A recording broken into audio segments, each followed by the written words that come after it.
বিবি ঈদের দিনে তুমি কেন কাঁদো?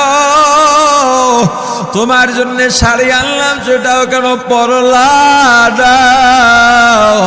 তোর মা জবাব দিয়া বলছে, রে স্বামী গো, আপনারা যখন নামাজের জন্য রওনা দিয়া গেলেন, আমার অমুক সন্তান আপনার সঙ্গে যায় নামাজ দিয়া নতুন পোশাক পরে নামাজে রওনা দিয়েছে, কত সুন্দর লাগছে দেখতে।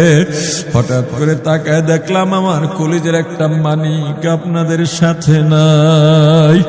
আমার মনটার ভালো লাগে না। আমি ফোন দিলাম আমার মানিকের কাছে। ফোন রিসিভ করে বলে, মা নাস্তা বানাইছি, খাইছি, এখনো ছুটিতে আছি, আনন্দ করতেছি, ঘোরাফেরা করতেছি, কিন্তু আমি মায়ের মত। আমি বললাম, বাবা তুই আমাকে পেটে ধরিস নাই, আমি তোকে পেটে ধরছি।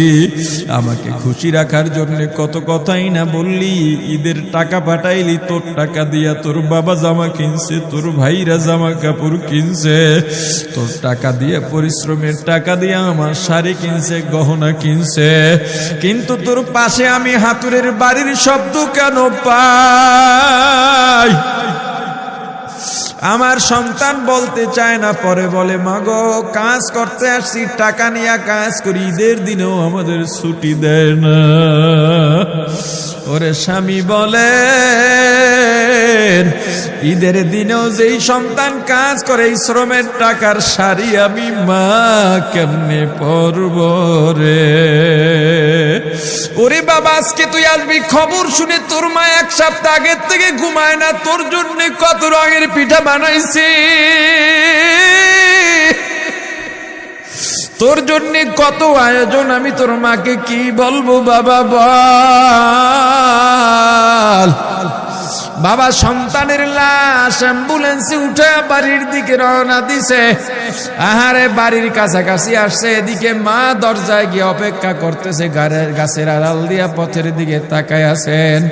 দেখেন একটা গাড়ি আসতেছে, মায়ের সে কি আনন্দ, বাড়ির মধ্যে দৌড় দিছে, তোরা কই, তাড়াতাড়ি আয়, ফুলের মালাগুলা নিয়ে আয়, গাড়ি আইসা পড়ছে।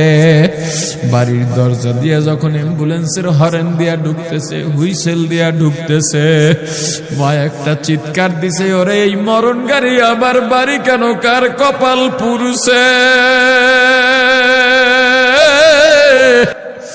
অ্যাম্বুলেন্সের দরজা খুলে তাকায় দেখে কলিজার টুকরা সন্তান